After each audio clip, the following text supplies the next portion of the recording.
Hey, this is Brandon Crawford from the San Francisco Giants, and you're listening to Torture Cast. You're listening to a podcast by and for fans of the San Francisco Giants with hosts Willie Dills, Chad King, and Ben Lee. Let's go Giants! SF Giants! Let's go Giants! SF Giants! Dedicated to the greatest team in Major League Baseball history, the San Francisco Giants.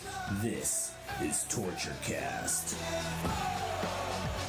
on time, not gonna stop. We came to play, ain't slowing down.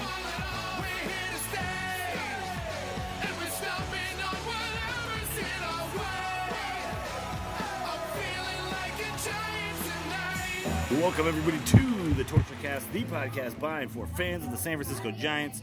My name is Willie Dills, and this is a bonusode, which we haven't done a single one of this year. First one of the year, man. And this is an incredibly exciting bonusode because we just witnessed a historically massive output of offense tonight in the Giants versus the Phillies game. I'm joined by my co-host, Mr. Chad King. Welcome. Hey, man, that was fun. That was fun. What, it's my third or fourth game of the year? Yeah? Right one to go to, man. Picked a good one. Picked a good one. So you got to the ballpark. Let's take everybody through the day as we usually do on the bonusodes.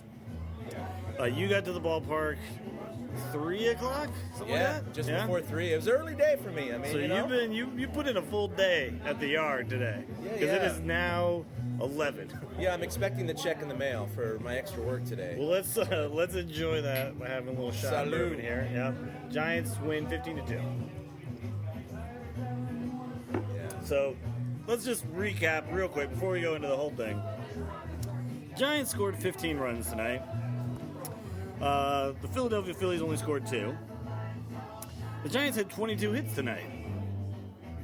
Now that was a high for AT&T Park, or for the Giants in AT&T Park. Did they say if it was like any team? No, it said for the Giants at AT&T Giants. Park. So that means somebody else must have. That's what I'm thinking. Someone had 23 or more at one point. I don't know who that is.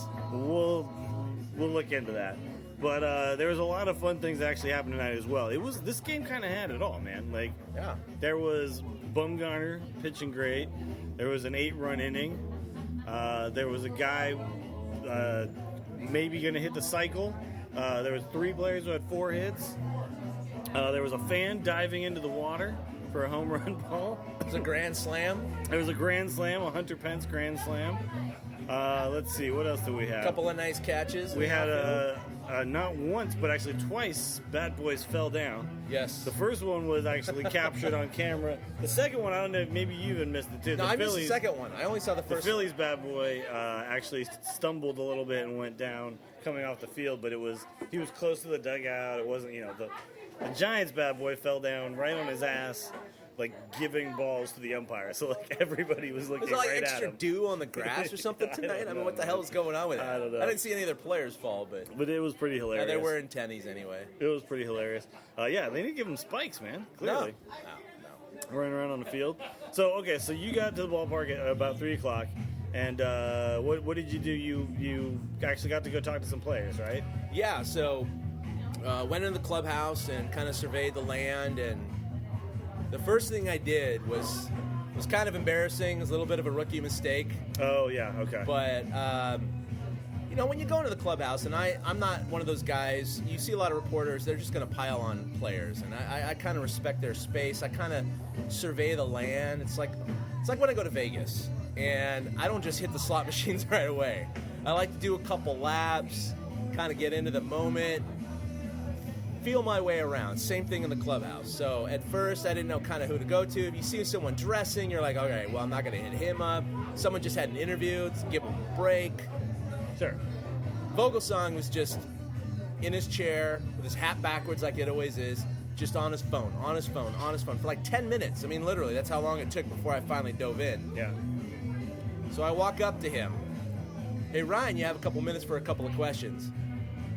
That death stare that he has on the mound, I've never seen it actually, close and that personal? gaze towards me, personally, from about 3 feet away.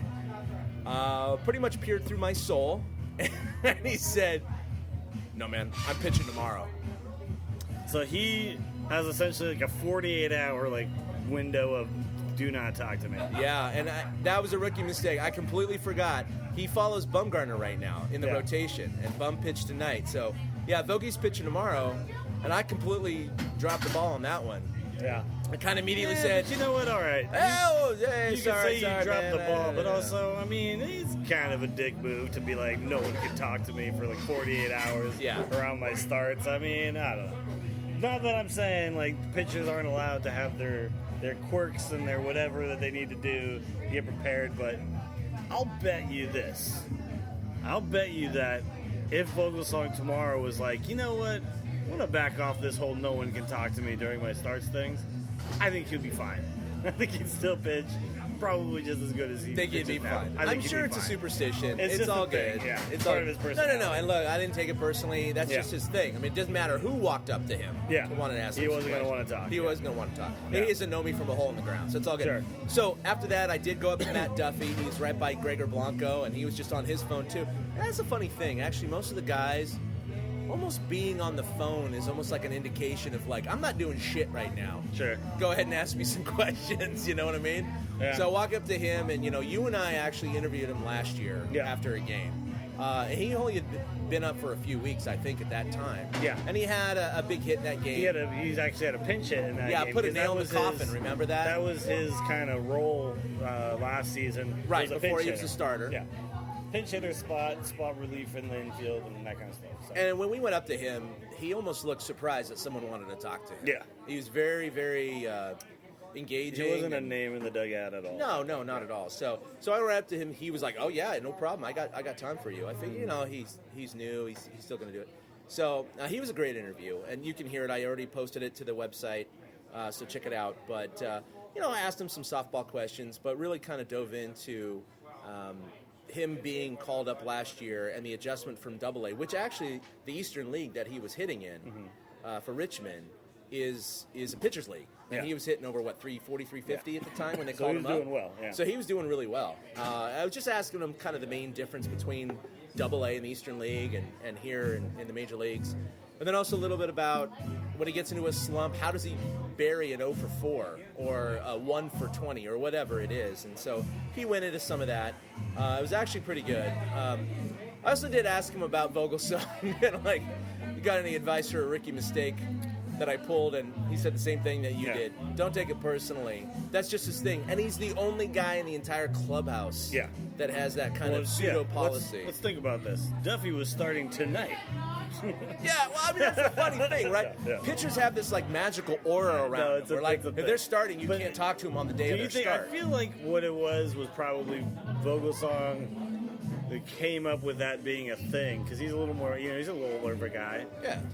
I feel like that has kind of changed. You look at a guy like Lincecum who just doesn't really give a crap. His start is a normal day. Yeah. It's just the day that I start. No, he'll talk. And, he'll talk to you on his start day. Yeah. I mean, he doesn't care. And when he had no hitters, he's going up to players, he's hanging out with his buddies in the dugout, exactly, talking to them, and his players are like, it's get away kind from of me. an old school mentality that maybe Vogelsong has kind of adopted. You know what I mean? Yeah. Because and also, he had his time in Japan. I think it's kind of Japan's very traditional about their baseball. There's probably a lot of guys like that there too. Sure. So,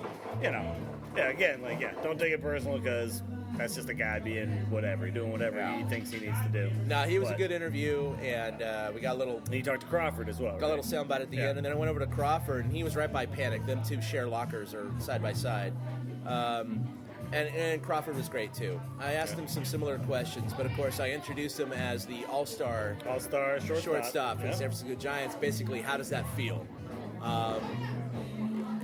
He had a grin ear to ear. Sure. I mean, he's a guy who's pretty low key, but he's not, he's not screaming in my microphone. But at the same time, he was smiling the entire time. Yeah. He digs this. He digs this. He's now, I would say, you still think of him as a young guy, and same thing with Brandon Belt. I still think of them as young players, and they are. But they're both fairly seasoned at this point. Oh, yeah. They've both actually been in the league for several years now. And it's nice to see Crawford getting that recognition. But when when we look at him, he's been our shortstop for a while. But when you think like, oh, but first also like young, he's still young. He's still really young, and lots of room for improvement as he goes on. Pretty much just from the plate, but he can't really get much better than he is defensively. But we should also mention too, he's scuffling pretty hardcore. And while the rest of the team came alive tonight, unfortunately, Crawford did not. Crawford was, I think, 0 for 4. the only guy in the starting lineup without a hit. Yep. And that includes Bumgarner, because Bumgarner was 2 for 3. He had 2. Yeah, Bumgarner was 2 for 3 tonight. So, and he addressed that before the game. I didn't ask him about scuffling. I just asked him about when he is scuffling, Like, how does he handle that mentally? Because you get to this point by being able to put aside a bad streak or an 0 for 4 and moving on to the next day. And how does he do that? He answered that, but he actually said, well, lately I've been scuffling. So, I mean, he brought it up himself. So clearly it's on his mind. I can actually give you, so there's, all right, here we go. So, 1 hit in his last 18 at-bats, and now that's 1 in the last 22. Ooh. Ouch. 194 with 4 home runs and 14 RBIs in the last 30 games. It's a whole month. That's an extended slump at this point. No, we talked about it on the walk over here, and Yeah. we were all screaming All-Star when he was hitting 300 and then 290 and even 280. I think going into his last at-bat, he was hitting 256, so it's now to 255 or 254. And I was saying to you, obviously he was selected by the players and not Bochy, which is actually a huge statement.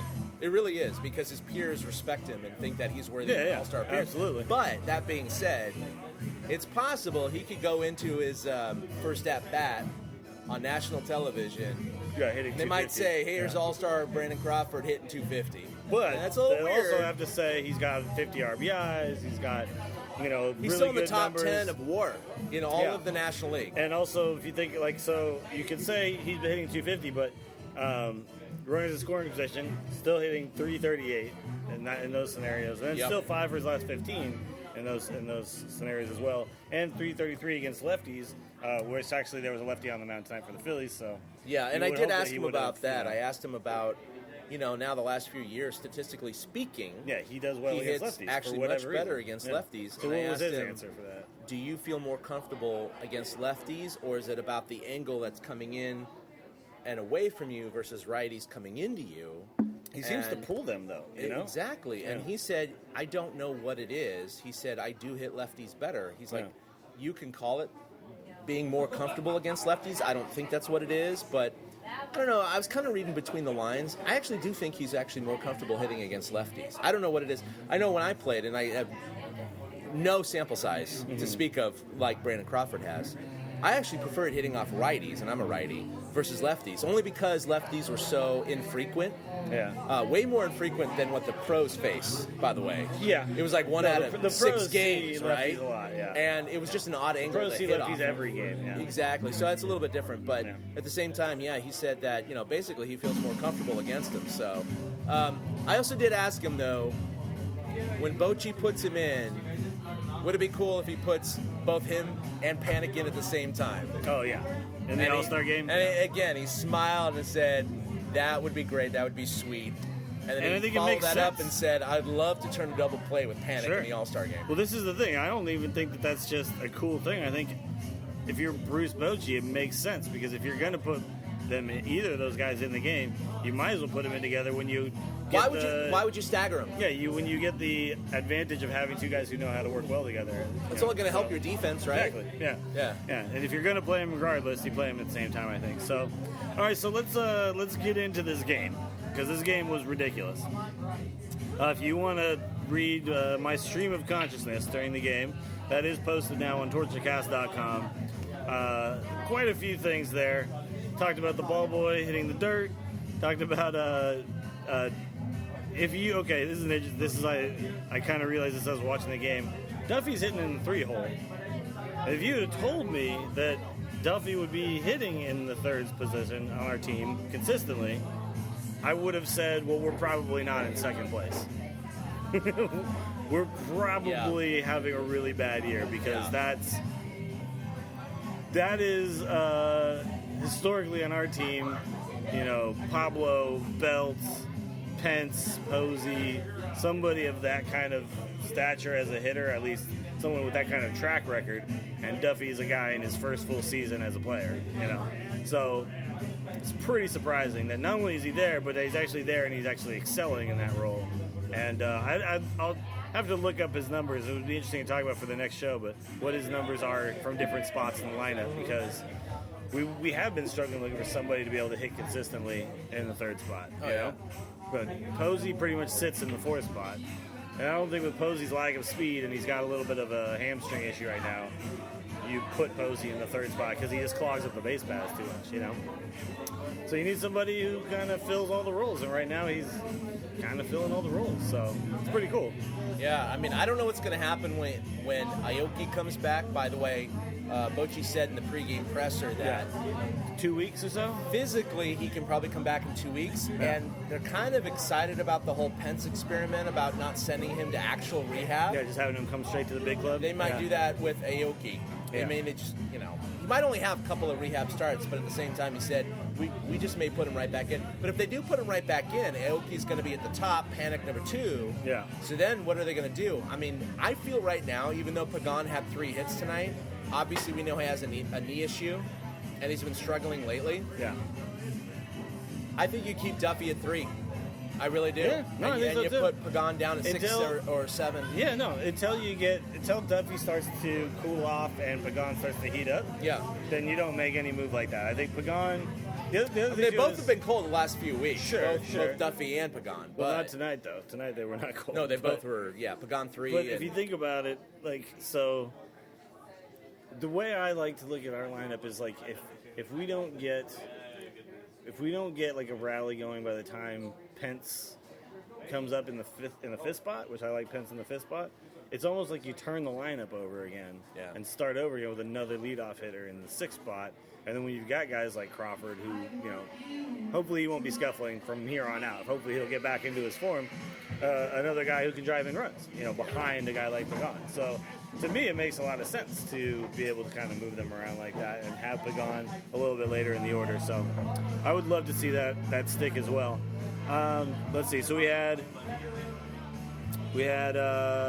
all the runs, all the scoring, all the craziness, but we also had a fairly good start by Bumgarner. That was kind of not the story of the game, but it was a shorter one for him, I would say. He came and it was out in only the because of inning. that last inning. Yeah, we scored 8 in the 4th inning. Yeah, and by the way, in the 4th inning when they scored 8, and we didn't address this with Crawford's 0 for 4. Yeah, Crawford led off the inning with an out. He struck out to lead off the inning. Then the Giants proceeded to score 8 straight runs, capped off by Pence's grand slam. Yeah, and then Crawford came back to the plate. And then it came back to Crawford. 8 straight Giants scored. How many times can you say that in the year? 8 straight Giants. Not they scored 8 in an inning. Yeah, 8 straight Giants scored. And not only that, but by the end of that 8 batters, the bases were cleared and it was like reset again. It's like reset for Crawford. Yeah, start all over and then again. he makes the second out of the inning. Another out. And, I mean, then Brandon Belt actually made the 3rd out. Yeah. So all 3 outs in the inning were Brandon outs. Yeah. So, That's like kangaroo court stuff. Yeah, you know? It's weird. It was definitely weird. So when the Giants scored 8 in the 4th, basically we didn't need Bumgarner to stretch himself anymore at that point. And he had 2 hits tonight. Bumgarner gave up. I think he ended up with like runners on 1st and 2nd. Bochy just yanked him at that point. It was like we'll get the rest of these outs through the No, bullpen. his bases loaded. Oh, was it? Yeah, he had the final walk. Yeah. Which loaded the bases, and he brought in Contos. Yeah. Okay, and that's Contos right. induced the 4-3.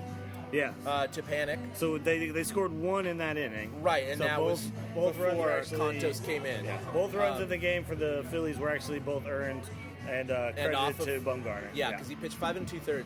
But Contos, I mean, he's been a story this year. Yeah, he's been effective. That's 22 or 23 inherited runners this year. He has not allowed one of them to score. Yeah. Think about that. That's pretty insane. I mean, you come in with the bases loaded, you come in with a couple of runners on, you don't allow a single one to score, and it's not your fault if one of them scores. No, absolutely not. But he shut them down. I mean, that's incredible to me. So it's kind of a story in itself. Yeah. There's a drink on the pool table. And that is like... Oh, that's... That just drives me faux fucking pas. crazy, dude. Yeah. Moisture on the It felt. drives me crazy when that happens. I'm a not pool player, so No, like, no, when I no, see that shit, I'm just like, I oh, cringe God too. damn it. Yeah. Yeah. I actually had I was at a concert the other night, and we're watching this band, and this guy comes up, and there's like at this venue they have like a sound guy in the back who's like doing like the front of house sound, so like what you actually hear is the audience. And then there's another board that's off to the side of the stage, and what that's used for is monitor mix. So that's the mix that the band hears, right? Because they're two separate things, and each person has like their own little spot, and they have their own monitor that's like feeding them the mix they like, you know. And there's a guy there, and he's standing there, and he's got his arm over this mixing board. He's got like a full beer in his hand, and he's like propped up against it, leaning over it with this full beer like over the mixing board. And I'm just sitting there, and I couldn't help myself. I went over and I was like, "You should really move." Like I was like, I don't know you. I don't know if you're a guy who spills things a lot, but it's just kind of a rule. Don't put your drinks over the mixing board. And he's like, Well, oh yeah, right on. If and when you have kids, Willie, you will understand that they will have open containers of chocolate Everything milk, will get ruined, fruit right? punch, ice cream cones, Yeah. and they will walk near electronics and they over don't give a- carpet they don't give a shit. and over couches, and you just kind of do the whole like, Yeah, you yeah, must yeah, yeah. move now, but no sudden moves. Sure. You know? There's just a few things that over time you get like a little bit anal about, you know. And electronic equipment, especially expensive recording equipment, My you son gotta put be a careful. bouncy ball in my subwoofer 3 days ago. Oh, yeah? And it took a couple of days to get it out. Sure. It was like one of those labyrinth games where you're trying to get it out. You know, Yeah. it's like rolling it around Yeah. and shaking it. Every time you turn your bass up a little bit, you hear it like Oh yeah, it rattling bounces around. It goes. Yeah, that's It's bad. awesome. All right, so let's see other stories of the game. Oh, we had a weird standoff. Bumgarner. I've never actually forgot about seen that. this. I've never actually That was seen this. fantastic. I've never seen that So either. Bumgarner's run is there's a first and second situation, and I don't know who's at that camera. It's got to be like Panic or Duffy or somebody, right? So they ground it to the third baseman, and the third baseman picks it up and just stands there waiting for Bumgarner to run into him, right? Well, so you just tag him out. But at first, and it was can't remember Franco. Yeah, third baseman. Alec Franco. Yeah. The thing is, he fielded it, and Bumgarner was about to cross his path, and he actually cocked his arm ready to throw. And Yeah. I'm thinking, as a baseball player, why aren't you just tagging the runner or running the third? Sure. Right? You got to force play it in the inning. Yeah. But it was so funny because once he cocked his arm, it's almost like he suddenly realized, oh wait, there's a runner right there. Yeah. And then suddenly his arm went back down. Yeah. And then he looks at Bumgarner. Bumgarner stops. And there was like 3 seconds at least where Right. he stood still and Bumgarner stood Yeah. still. And they just looked at no each one other. moved. Nobody did anything. And they Yeah. looked at each other. Yeah. And then the whole stadium Yeah. started laughing. Burst out laughing, yeah. Started and laughing. Bumgarner kind of like went like, oh, should I like be in a pickle? Yeah, it was And like a little eventually robot move, He right? was like, well, Yeah. if you're not gonna move, then and then he just kind of put his hands on his knees and was like, all right, I guess we're doing this. Yeah. And the left fielder came in and said, yo, just step on tag third, homie." dude. Yeah, what are you doing? Yeah, and so Franco like took a step towards Bum, Yeah. and then he realized, it's easier if I do this, and then Yeah. he turned around and just lazily jogged Yeah. to third it's base. funny, if it was a and guy stepped with on the some bag. speed, he might have been able to like run past him, and yeah. But yeah, I think Joe Castellano kind of put it perfectly. He said, I think that's the longest out I've ever seen Yeah, in right? my life. Yeah. Because it really did take something like 10 or 12 seconds Yeah, no, to they actually just all stood complete the around. out. Yeah, Yeah. because everyone was just standing around like, what do we do? Oh, I can tag you. Wait. Well, no, I could also go over here. Yeah. Okay, I'll go over here. Yeah. Anyway, yeah, that But was it was quite entertaining, and everybody was really into it. Everybody loved that. Let's see, we also had a Panic home run go into Oh, by the way, splash hit. Almost Splash 69. Everybody, yeah? that's a hashtag, right? Uh-huh. Splash Oh, 69. yeah. That's a good point. And because they have 68 splash hits right now, it was very close. So it very bounced on close. the. It bounced on the. It bounced somewhere near so the did top. it go actually out and then bounce like on the? It bounced somewhere. Okay. Um, But it didn't clear and make It didn't okay. clear because obviously a splash hit only counts if it hits the water on the fly. Yeah. Well, we've seen a bunch of bounced. these. Like if it hits the arcade and it's in between people and nobody catches it, it'll bounce straight into the water. And that doesn't count. Yeah. And then there's like the promenade down below, the little walkway down below, and I've seen plenty of them bounce off of that too. Yeah, a guy, it's gone a guy off fans' went, hands. like essentially no hesitation. This guy, like he wants to just be a guy who doesn't have a phone or something, right? Because, no phone, no wallet, nothing electronic. Yeah. Because he just went right in, all of his clothes on.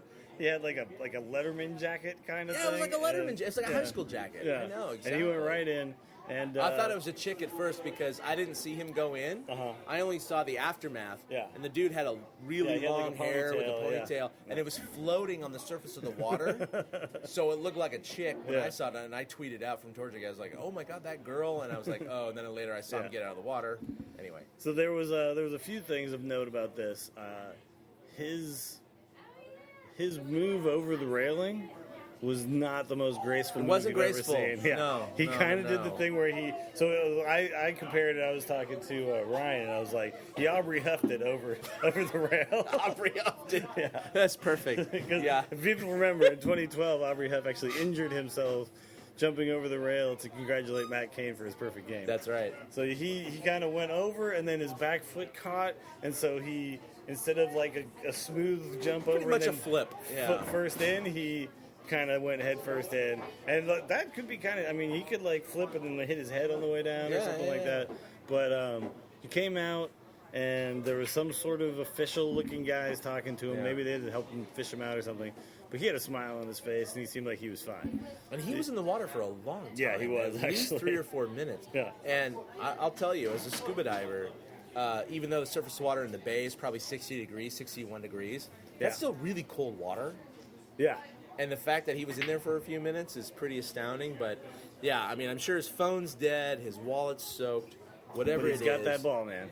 And he's got that gift to last a lifetime. Exactly. So- That's me, man. That's So good me. for him. Good for him. So with the other thing we should probably talk about is that not only did the Giants rout the Phillies 15-2, this was historically one of the biggest offensive outputs. So we talked about it a little bit, but that was 22 hits, which is the most by the Giants in AT&T Park. Yeah.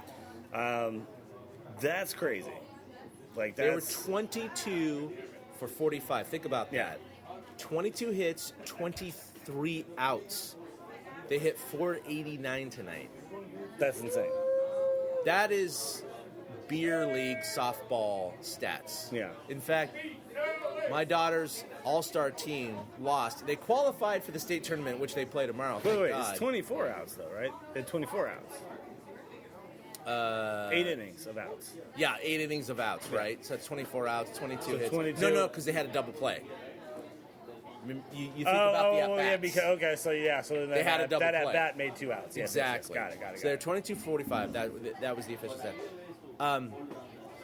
My daughter's softball team lost last weekend. They qualified for the state tournament, which they play tomorrow, so it's all good. They lost 15-2 last Saturday in their second game. Think about that. Yeah. Tonight's game was 15-2. I was feeling pretty awful last Saturday. I'm feeling pretty good Sure. right now. I'm sure the Phillies feel like my daughter's team. Oh yeah, last it does weekend. not feel good. Now the Phillies are And those are dwelling- professional players. Sure.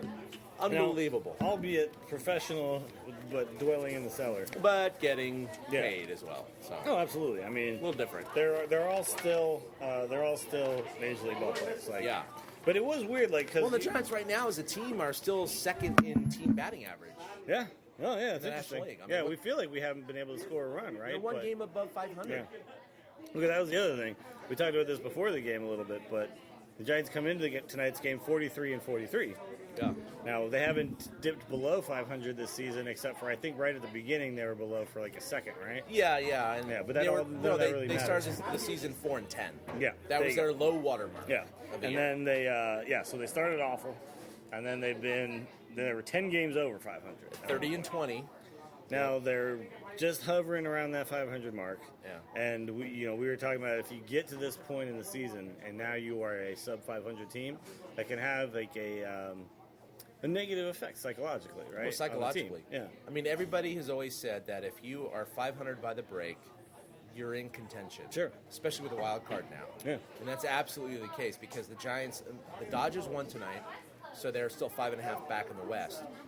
Coming into play tonight, they were 4 games back in the wild card. I don't know how Chicago did tonight, but they're no worse than 4 games back right now. There could be 3 games. Point being, they're still well within striking distance, but it is very disheartening, as we talked about on Monday, to see that they were 30-20 at one point, second best record in the National League, to go where they are now, which is really middle of the pack. It's mediocrity. But, again, with the wild card being in play, there's plenty of time. You know, you get... People are slapping each other. You just gain a couple of games a month, and you're right back with the Dodgers, especially with their record against the Dodgers this year. So, it's been pretty good. So it looks like we are currently 3 games out. Okay, so Chicago lost tonight. Chicago lost tonight. Yeah. So we're 3 games out of the wild card and 5.5 out of the Western Division. Yep. So, I mean, that's definitely well within striking distance. Even if there was 3 weeks left in the season, it's still... Oh, yeah. No, absolutely. You can make up this ground in a few problem. weeks. No problem. So Arizona, though, is only 1 game behind us right now. Which is and they crazy. were tied going into tonight. Yeah, that's true. We were tied with them. That's true. They lost both tonight. 500. Yeah. So, so a loss would be psychologically bad, obviously. Now, what do you think a 15-2 win does for this team? Do you think that this is just like this just drives you into the break with momentum? I mean, obviously, it's nice to be able to beat up on a last place team right before the All-Star break, obviously. But I gotta feel like with all the guys who are scuffling, especially like a guy like Maxwell, who's like he was creeping up on being a sub 200 hitter. He's been really He really had 4 struggling. hits tonight. Yeah. And now he's suddenly got it going. How do you feel that this actually does this launch us into the break with a lot of momentum? Because we thought, I mean, the Mets are a good team. I don't think as good as we thought they were at the beginning of the year, but we thought we could take 2 out of 3. They didn't. They lost 2 out of 3. So then we're thinking, okay, Phillies coming in, we're going to beat up on them. Absolutely, it started that way. Yeah. And if any game you're going to lose to Philly, of course it's going to be to Cole Hamels. Yeah. And look what happened tonight. Oh, I know, yeah. Now, here's the funny thing. This is what baseball does to you. Everybody was joking about this when they went up by 10 runs tonight. Watch the Giants score 1 run tomorrow. Yeah, well. And guess who's pitching tomorrow? A guy who's 0-5 with an 8.57 ERA. Sure. I guarantee you, well, no, I don't guarantee you. I won't be surprised if the Giants score 1 or 2 runs tomorrow. I mean, it's baseball, man. So, I mean... Yeah, you can't predict anything day to day. But, I mean, if they take 2 out of 3, so that's just 1 out of the next 2. Yeah. They're going to feel good going into the break. They're going to be above 500, right? Sure. But they got to take 1 out of the next 2. So hopefully they can just sweep the Phillies, feeling real good, 3 games above 500. Going to the All-Star break. Going into the All-Star break would be fucking fantastic. Yeah, they're the bottom feeders of the National League right now. I mean, they got to beat these guys. So, yeah, it's Buchanan, 0-5, 8.76 ERA. Oh, I said 8.57. It's 8.76. And you got Vogelsong going for the Giants, and this is a Saturday night game. So rather than being a Saturday day game, which is often the case, you got actually another night game. Yeah, so, odd Saturday night game, yeah. One concerning thing was just the way Buster Posey was running. I don't know if you were paying much attention to that. That was the double play that I was talking about earlier. So that in the first inning, we scored our first run on a bases-loaded double play by Buster Posey. Well, that's what's funny because we were talking earlier in the first inning, Buster Posey, number 4 hitter, comes up with the bases loaded and nobody out. And we're thinking, oh, my God, this is going to be a 3 or 4 or 5 run first inning. What does he do? He rolls one over. But it wasn't a hard hit ball. No. And you're thinking, oh, well, this is easily going to score a run. He's going to be safe at first. I didn't watch him go down the line. He got thrown out by a mile. Yeah, he was thinking, moving real slow. How the hell was he thrown out? Well, not only that, but the relay throw, the turn was actually double clutched. And may not have been double clutched just because they had to double clutch, but they may have looked and seen how much time they had and decided I have time to load up. Yeah. Second baseman was like, okay, now I can throw it. Yeah. But when I did see the replay in the in-house monitors, Posey looked like he was essentially jogging down the line. And then on he's the not single, a fast guy, but he's never fast. He was not busting it out. But then later on, he got a single, and he actually looked real slow going to first there. Yeah. And then there was a wild pitch, and he got to second on that, and he actually moved really slow there as well too. So he just didn't look like he was moving very well at all. Well, look, It'll be nice to get him some rest, and hopefully he doesn't have to do too much heavy lifting during the for All-Star someone break. who just pulled his left hammy 2 weeks ago at his daughter's not softball good. practice, It's not good. and I'm out for 8 weeks from CrossFit. Yeah.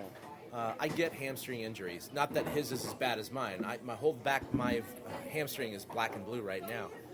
He is at a crossroads where if he pushes it, he could be out for 6 to 8 weeks Yeah. if he rips something.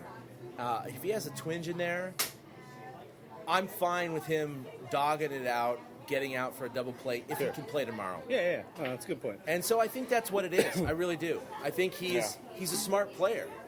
The problem for us right now, though, too, is that we don't have a bench essentially. We have 4 guys on the bench. Yeah. I posted a picture of it because we get these box scores and everything in the roster.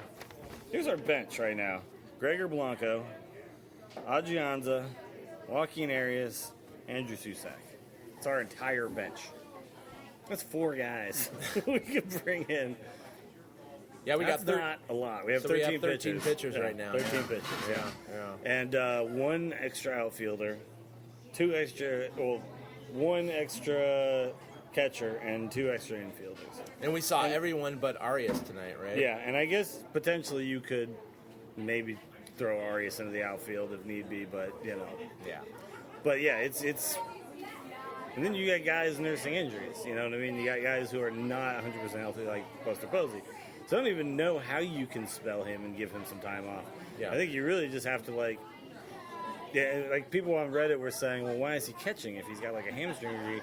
It's possible that it's easier for him to sit in a squat than it is to like run back and forth from first base Or to stretch or whatever. Because Yeah. from first base, you got to think like if you have to dive for a ground ball, or if you have to run to cut something off, or you're constantly moving from your position back to the base and then back to the position, back to the base. So it might not be easier on a hamstring than catching. Catching is just I get down the squat and I just chill. Yeah. So who knows? Either way, it was a fantastic game. We're gonna cut our torture cast short here because it is late, man. Giants is. don't usually play these long games. We're not used to this from the Bay Area. When you score 15 runs, It takes a long time. It's a lot of running around the bases, it's a lot, man. a lot of running. Yeah. Madison Bumgarner delayed the game a little bit with his little Yep. stutter When there. you stop running. Yep. Yeah, a lot of pitching changes. So, but it's a good long game. It was a good long game. It's it a good wasn't reason game. I was to having have a fun. long game. I was having fun from essentially the 4th inning until now, which was about 3 hours. Well, I don't often hear the press box cheer or laugh Well, the press box or was have loose fun. as could be tonight. Press Yeah. box was loose Yeah. in the last 3 innings. Speaking of, a couple of fun things happened tonight. So, we're starting to get a little bit more comfortable in the press box. People know who we are now. It's getting a little bit more like we feel like we're supposed to be there. Like we belong in there now. And tonight I was sitting next to Ryan Covey from KNBR.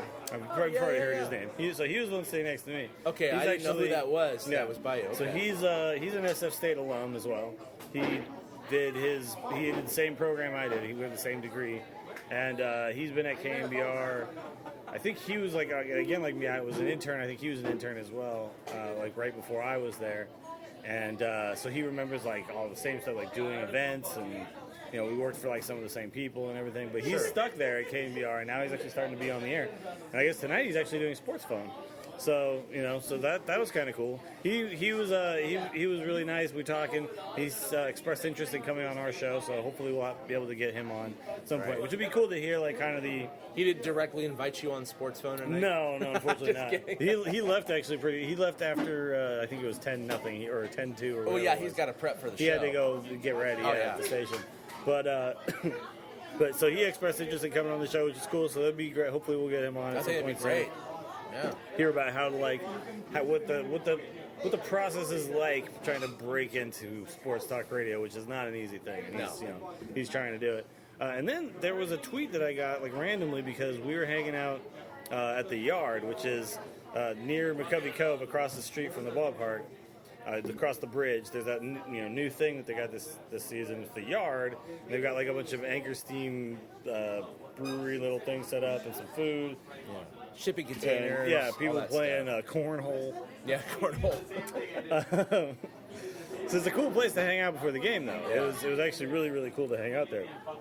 But while I was there, I took a picture of the ballpark across the way, and I tweeted it, and got a tweet back at me from a guy who is apparently a fan of the show I do, The Instance, which is the World of Warcraft podcast, and also a front office employee for the Giants since 1997, it turns out.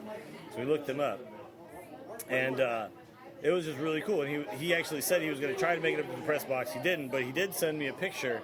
If you're familiar with World of Warcraft, it's been around for a while. Anybody who came on at the very beginning and hasn't broken their subscription for the entire 10 years that the game was out. Right, that's 2004 or 5, right? Yeah. Received a small statue. And they didn't tell anybody they were going to do this. They just did it. So people who had 10-year-long subscriptions without ever breaking it, without ever missing a month, received these little statues. And he apparently was one of those people. So this guy's like hardcore, you know. He had his little statue, and he tweeted at me a picture of that with the 3 World Series rings all sitting on his desk, and 2 instances of WoW up, and then he had Hunter Pence in the middle because he was watching the game, and he said, you know, he's like it's all very self-referential. Like Hunter Pence used to play World of Warcraft, and all the rings, you know, all this stuff. And I tweeted at him, and I thought that might have been the greatest picture I've ever seen in my life. It's a confluence of so many things that are awesome. It really is. So hopefully at some point we'll get to actually, hopefully I'll be able to meet this guy and hang out, and it would be awesome to get a chance to say hi to somebody who's been with the organization for as long as he has and who enjoys what I do. So that's pretty cool. 18 years. Maybe he'll be listening to The Instance or to the Torchcast at some point. But for all the people who are listening to Torchcast, thanks very much for checking it out. This is Bonusode 91.1. So, you know, if you actually count all the bonusodes as just episodes. Oh, we're over 100. We're well over 100. Oh, yeah. We're 105 or something like that. And we're actually, and you'd mentioned it, we crossed the 4-year barrier now. Yeah, last June. So, last month. So, Torchcast has been in your ear holes for 4 years, everybody. That's kind of crazy. Almost as old as my son. So. Wow. Time flies, huh? Yeah, but Torchcast doesn't cry at me like my son does. So. Yeah. We don't put little ball bearings in your speakers. We don't do any of that. No. Nothing but joy from the Torchcast. If you guys want more from us, including all the things like the interviews and everything like that, you definitely check out the blog, torchcast.com. That's where you will find things like my stream of consciousness from tonight's game, as well as some stories. Like Eric said, he was working on something, so should have something new from him. Because we're getting towards mid-season, it's time to maybe start, looking back at this half of the season. Absolutely. And see what we can kind of determine from what we've seen so far. You can also check us out on Facebook. You can like us there. Follow us on Twitter at TortureCast. And you can follow each one of us individually. I am at Willie Dills. Chad is at ChadK21. We've also got Ben, who's at Fried Duck. And Eric is at 2OutHits. And find us all there. Keep up with what's going on. Subscribe to the podcast. We really appreciate everybody listening. And the numbers have been growing the longer we do this. 4 years, we've actually got some fans who've stuck around for a while. So we really appreciate you guys listening. We had a blast tonight at the game. And it's possible we'll be doing another one of these soon. We were discussing some dates. I think in 2 weeks. Yeah, okay. In 2 weeks. All right, so 2 weeks we'll try to do another one of these. But until then, we'll see you guys on Monday. And that's going to do it for episode 91.1 of the Torchcast. Boom. A big thank you to everybody for listening to the Torturecast, the podcast by and for fans of the San Francisco Giants. Follow us on Twitter at Torturecast. You can also like us on Facebook or check out our blog at torturecast.com. I also want to say thank you to Ashcon and Bailey for letting us use their song Feeling Like a Giant for our intro. For Ben Lee and Chad King, my name is Willie Dills saying, we'll see you next time.